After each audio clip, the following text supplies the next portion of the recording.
Hello everyone, dear friends. This is a new installment of the Simple Repair series where I cover the most basic equipment repair cases. Each repair is based on my own experience. This episode will focus on rock single board för vår personal computer Radxa. It stopped booting. Let's try to figure out what's wrong. Next, I'll tell you about a very simple repair of a US media player. It stopped displaying an image on the HDMI output. Let's try to fix this. Yes. And finally, let's talk about repairing a Skyline TV. After being idle for about 2 years, it stopped funcionar. We'll definitely figure out what was wrong. So, let's start this episode with repairing a single board PC. It's Proc 5T. The board stopped the mission.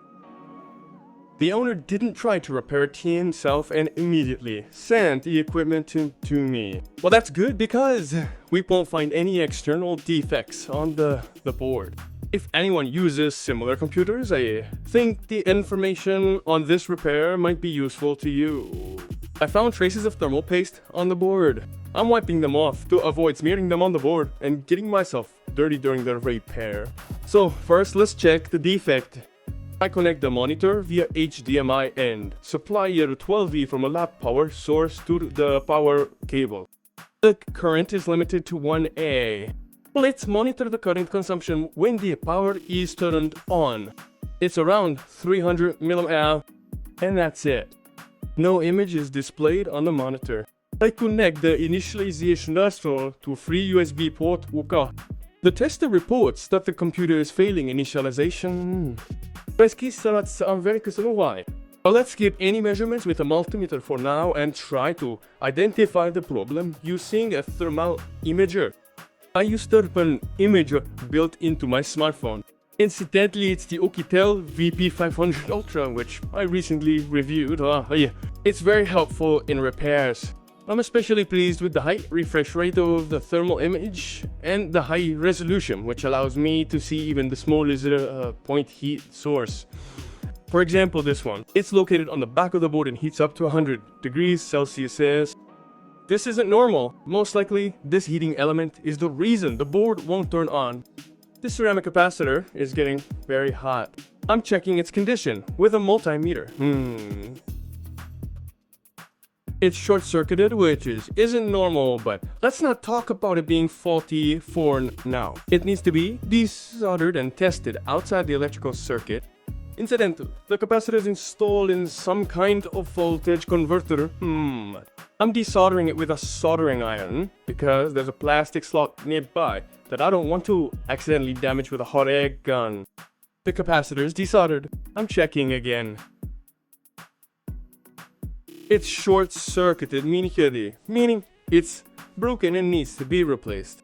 Its value can be found in the schematic, which is included in the documentation for the single board computer. Alternatively, you can desolder a similar capacitor from an adjacent converter and measure its capacitance. The values should match. I desoldered the working capacitor.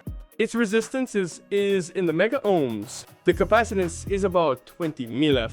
The standard value is 22 mF. I didn't have any of those, so I had to order some. I bought a set of 5.2 mF capacitors for 50 volts, like Assassin Pointers. It would have been better to order one size smaller since these fit right in.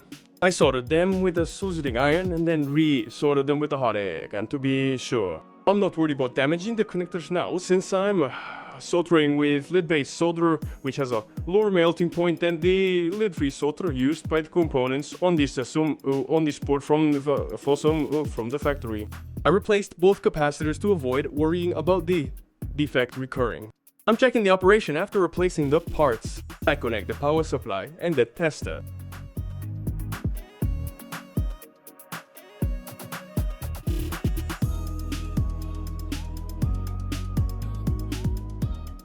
Great! Initialization is complete, but no image is displayed on the monitor. This is because the computer has a web interface which can only be accessed over the network. So to test the device, I had to use the laptop's web interface. I was able to log in, which means the board is restored and we can move on to the next repair. they sent me a Ugisel X4Cube media player with a problem. It not only stopped displaying an image via the HDMI by port. There are no other issues with the device. It recognizes voice commands from the remote control. This means the device boots up and Android loads. The problem is specifically with the HDMI port. The media player has no external damage and looks like new. I disassembled the case, checked the internals, and everything was in excellent condition without any obvious defects. During my experiments, I held down the reset button for literally 5-10 seconds, and an image appeared on the monitor. The device entered recovery mode. I rebooted the board, after which Android booted.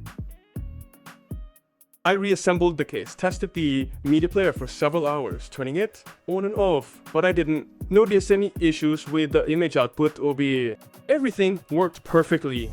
Clearly the issue was software related, which was fixed after a reset or entering recovery mode. Overall, a simple solution to the problem. Well, I hope this information will be useful to users of this wonderful Chinese appliance. Now let's move on to the last repair for today. A huge Skyline TV was brought in for repair.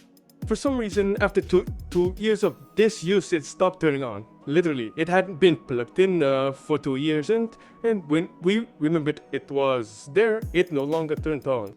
It draws very little power from the mains, only about 2 watts a cut. This suggests that the device's power supply is most likely working properly. The remote control is also working properly. The camera shows its infrared LED blinking.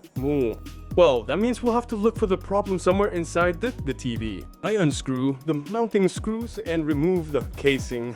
Next, I check the power lines. There's 5 volts on the board and there's 3.4 volts. This could be powering the flash memory. The 1 volt is most likely powering the processor.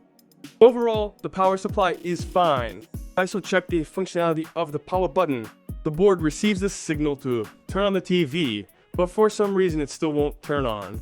Judging by the thermal image from the thermal camera, you can see that the processor under the heatsink is indeed powered, as it heats up to 46 degrees Celsius. This behavior of the board indicates possible problems with the memory or the processor itself, or in this case, the easiest way is to replace the entire board, unless we're talking about a simple repair. Boards often appear in ads on sites like Avito or eBay. I found the board I needed based on the TV model.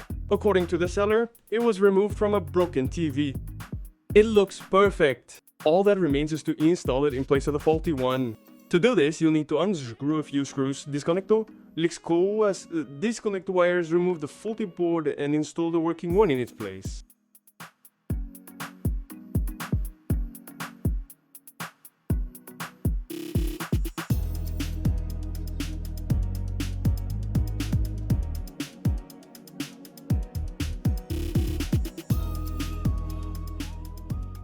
The board is already in place. Let's look at its consumption.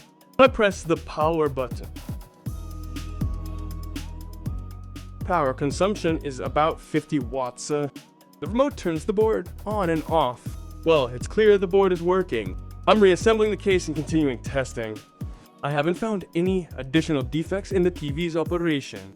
It works perfectly, and that's it. My repairs are complete. Dear friends, this is my last repair for today, which means it's time to say goodbye. Thank you all for your attention and see you at other repairs. Until next time.